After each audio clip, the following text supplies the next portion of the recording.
This profound development is now UNESCO World Heritage Site called Warzone.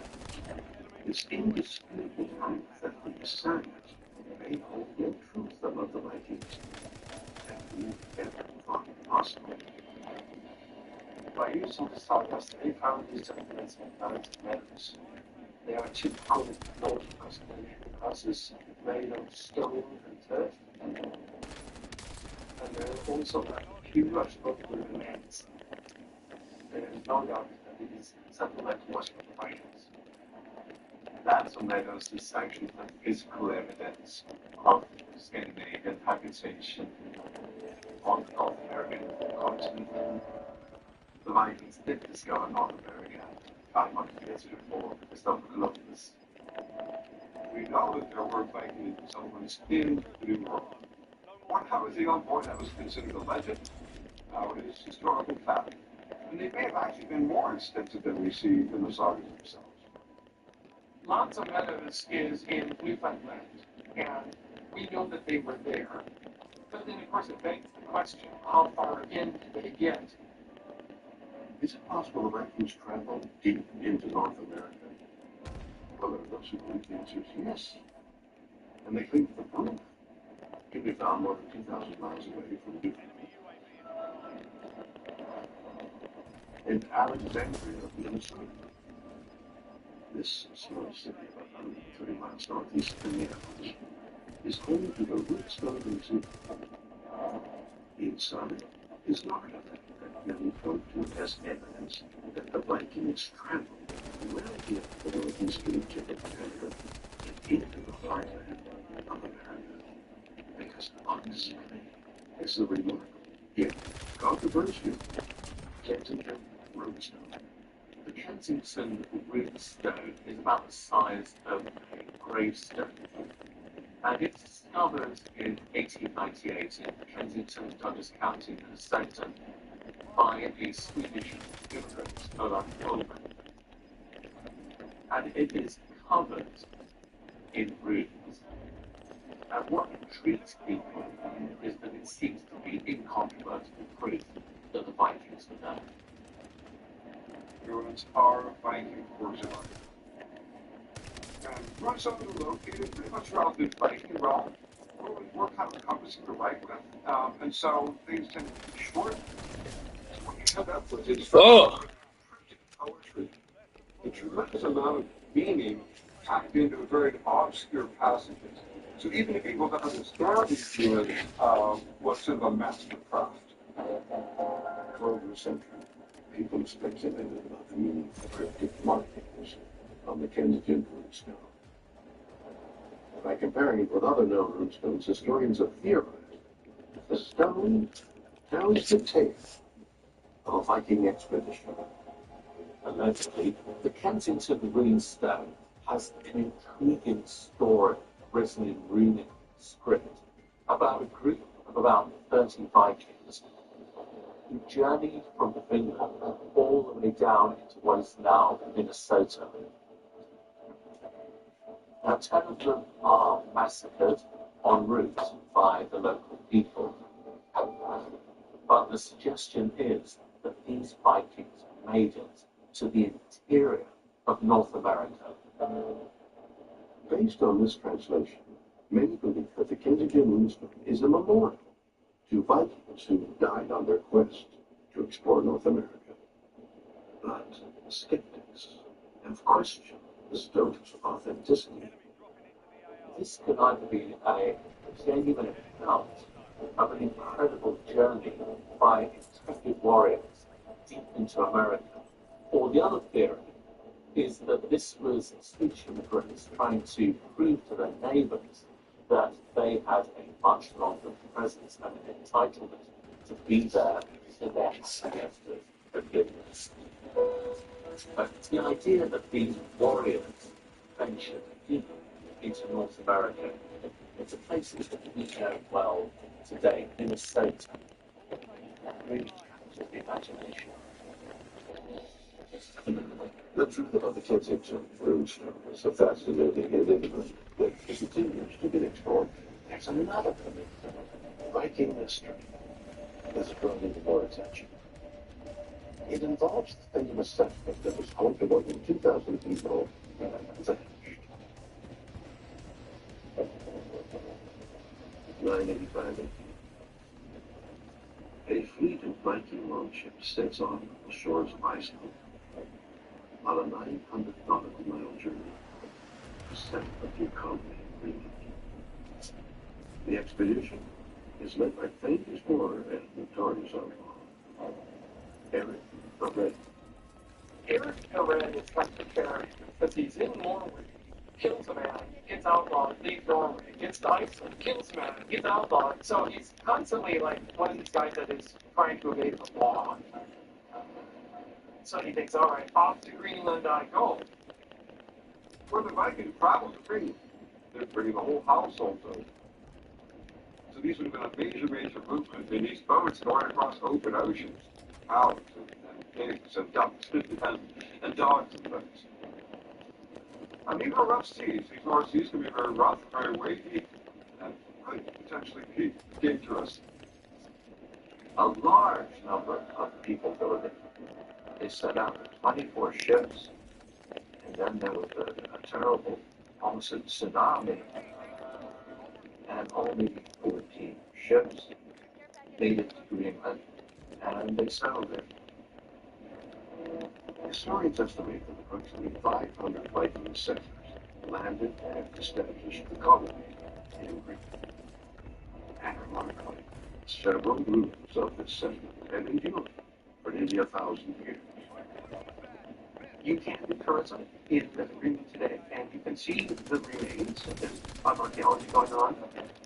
They find modern farmsteads. The buildings are mostly just foundations, which is interesting since they were made out of stone. The place is a wild place where the wind blows. It's a harsh, barren, treeless landscape. And yet they survived through this thriving company. Over time, Viking colonists in Greenland became successful merchants and established lucrative trade routes all throughout Europe. In the Middle Ages, there was a craze for ivory. Rich people, churches couldn't get enough ivory. And a lot of ivory came from walrus tusks in Greenland. So the Vikings who were living in Greenland were making lots of money selling ivory to the rest of Europe. Over the course of nearly 500 years, the prosperous Viking colony grew to a population of more than 2,000 people. And their descendants lived in Greenland until the 1400s, centuries beyond what is commonly thought to be the end of the Viking Age.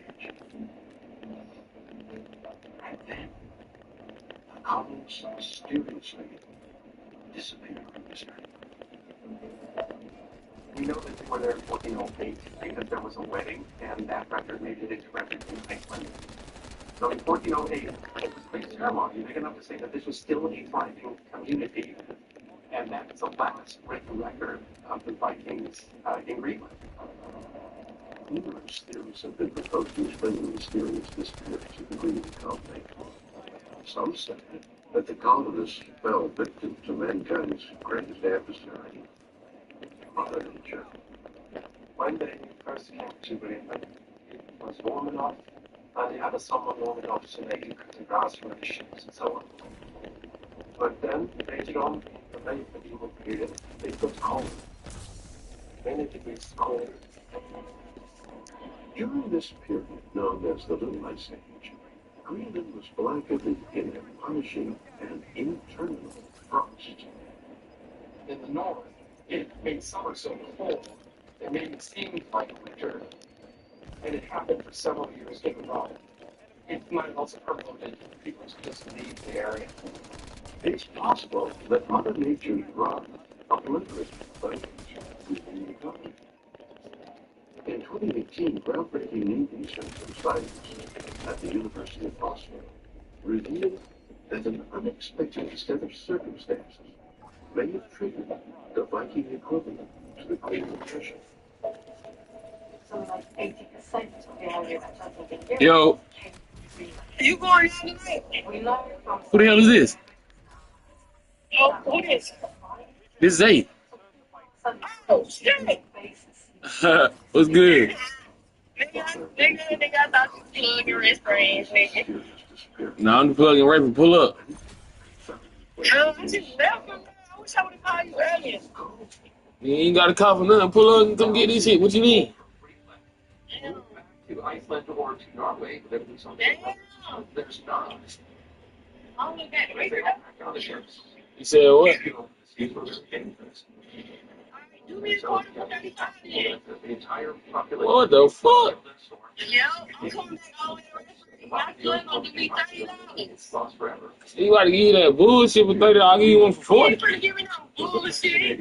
I ain't never bought no bullshit for you. Man, that nigga about to give you some bullshit, man. The lowest I can do for you is $40, man. $40, that's the lowest I can go for. The truth reveals secrets about the church. What you gonna do? I'm gonna call you back. Let me call my plug. Call him. Fall 2018.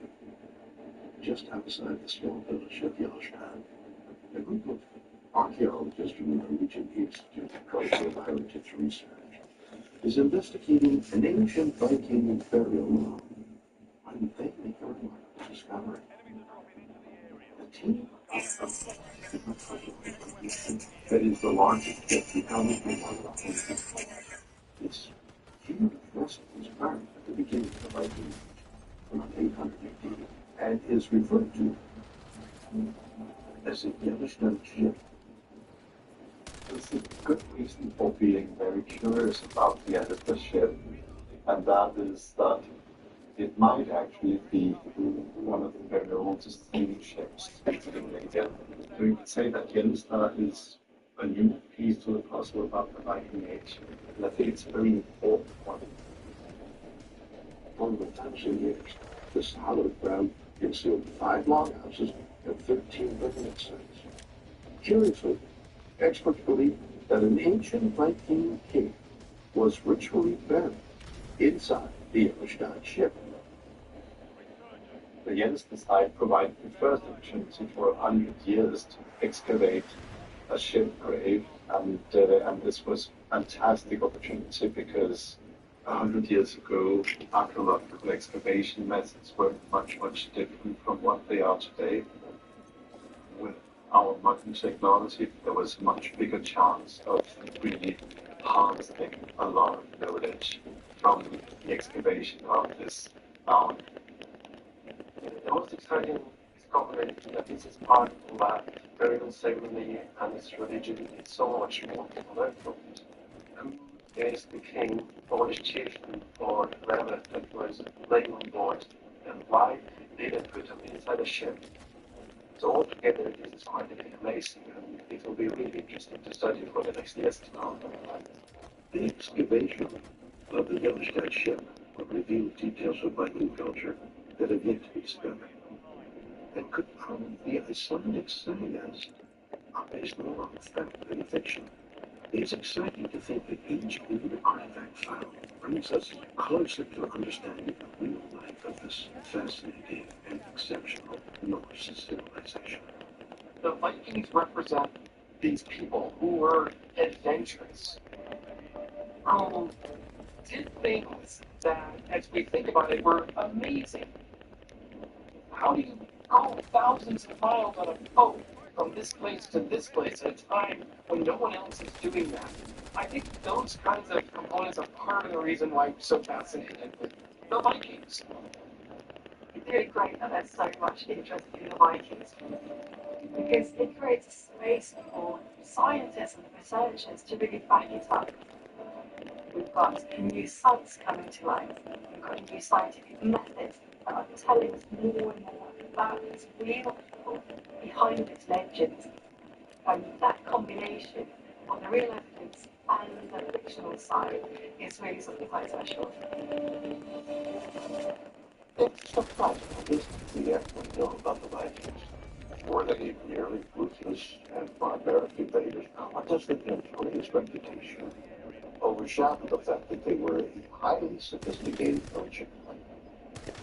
doesn't necessarily prove the Vikings really were, is perhaps what makes them so fascinating. But for now, their true history remains unexplained.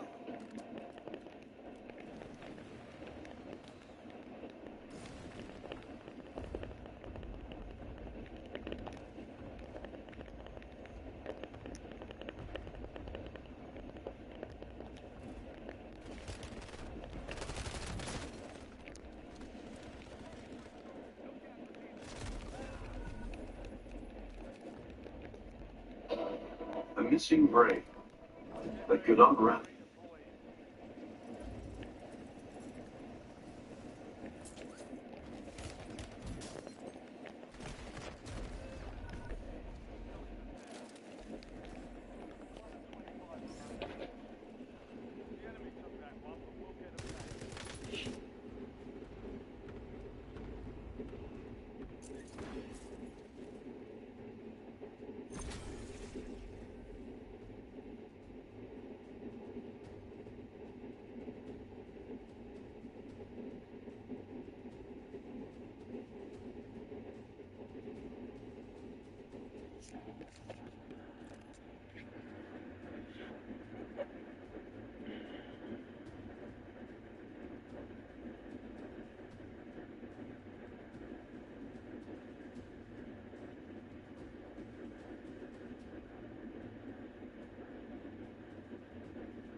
God damn, bitch.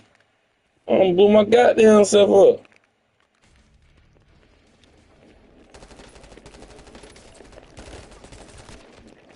Oh my God.